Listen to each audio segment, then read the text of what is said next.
Hello everyone, welcome back to the Global Conflict News channel. Please subscribe my channel. Imagine the skies of Eastern Europe suddenly turning hostile as unmanned Russian drones drift across borders that are not supposed to be crossed.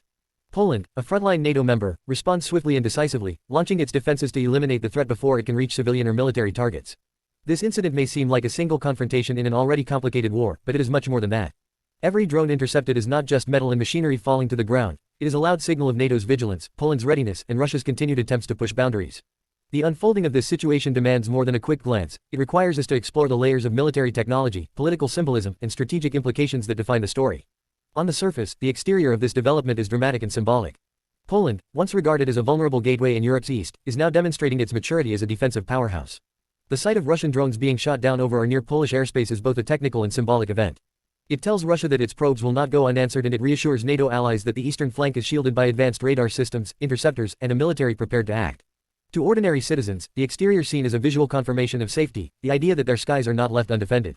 But at the same time, the exterior also reflects how modern warfare has shifted. Instead of waves of tanks or fleets of jets, nations now worry about small, unmanned aircraft carrying explosives, surveillance equipment, or even propaganda, infiltrating deep into national borders. Inside the story, the interior is shorter but sharper. Behind closed doors, Poland's government meets with NATO officials, intelligence agencies share data, and messages are exchanged at the highest levels. Russia frames the interception as an overreaction, while NATO insists it was legitimate defense. The interior dimension reveals how fragile the balance has become. Every drone that crosses a line is both a military incident and a political message.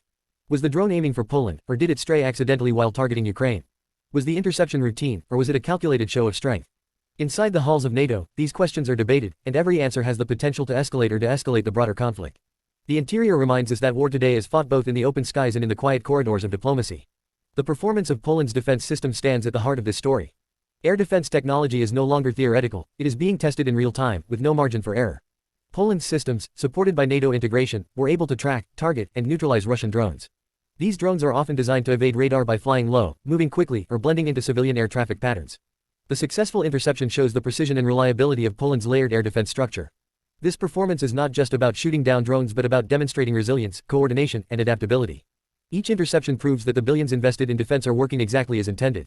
The performance element is also psychological. It boosts public morale and signals to Russia that NATO's eastern border is not a soft target. In modern conflict, credibility is currency, and Poland's performance has just raised its value. Safety features play a critical role in this narrative. At its core, air defense is about protecting lives, infrastructure, and sovereignty. Poland's ability to shoot down hostile drones before they reached populated areas or strategic sites highlights the protective shield NATO nations now rely on.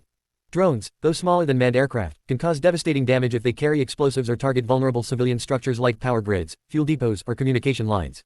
The safety net provided by these defense systems ensures that a potential disaster is avoided before it begins. Beyond the immediate protection, safety features extend into deterrence. If Russia knows that drones will almost certainly be destroyed before causing harm, the incentive to launch them diminishes. Safety, then, is not only physical but strategic. It prevents escalation by discouraging further incursions. Unique selling points define why this incident stands out among countless confrontations in the ongoing Russia-Ukraine conflict. Poland's decisive action shows that NATO's eastern members are not passive recipients of protection but active contributors to the alliance's collective defense. This is not the Cold War era where smaller NATO countries waited for American or Western European forces to arrive in a crisis. Today, Poland is equipped, trained, and determined to defend itself and its allies. The unique selling point lies in this proactive capability, the ability to intercept, neutralize, and deter threats independently while still operating within NATO's larger command structure. Another unique element is the unity it demonstrates. By acting against Russian drones, Poland reinforces NATO's credibility, showing that an attack on one is indeed treated as an attack on all. For Russia, this raises the cost of aggression. For NATO, it reinforces confidence and cohesion. When we speak of price, the story takes on multiple dimensions. The financial cost of advanced air defense systems is staggering. From Patriot batteries to radar installations, from interceptor missiles to constant training exercises, billions of dollars are spent to maintain readiness. For Poland, this is an investment in sovereignty and security. The material price of each interception, missiles fired, systems activated, radar operators on duty, is high, but the alternative, the destruction of cities or military facilities, is far higher. Beyond money, the political price is also significant. Each intercepted drone escalates tensions with Russia, raising the risk of retaliation or further confrontation. NATO pays a price in constant vigilance, strategic planning, and the possibility of being dragged deeper into a war that already strains international relations. Yet the alliance accepts this price because the alternative, showing weakness, would invite far greater costs. The conclusion of this episode is not simply that drones were shot down. It is that Poland, and by extension NATO, has proven its readiness. The skies over Eastern Europe are no longer uncontrolled spaces where Russia can test limits without consequences. Every interception signals determination, unity, and capability. For Poland, it reassures citizens that their safety is a priority and that their military is capable of defending the homeland. For NATO, it is proof that its eastern flank is strong and that its commitments are real. For Russia, it is a warning that even the smallest act of aggression will meet with resistance.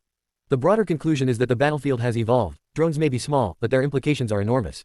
They force nations to invest in new technologies, adjust strategies, and rethink the very definition of warfare. The incident with Poland is not the end of a story but the beginning of a new chapter in NATO-Russia relations, one defined by constant vigilance, rapid response, and the ever-present risk of escalation. And as we reflect on this moment, we see that it is not only about Poland or NATO. It is about the future of security in a world where drones, missiles, and cyber warfare redefine the boundaries of conflict. It is about the courage of nations to stand firm when tested and the importance of alliances in facing common threats. Above all, it is about the message sent to every adversary watching. NATO is awake, alert, and ready to defend every inch of its territory.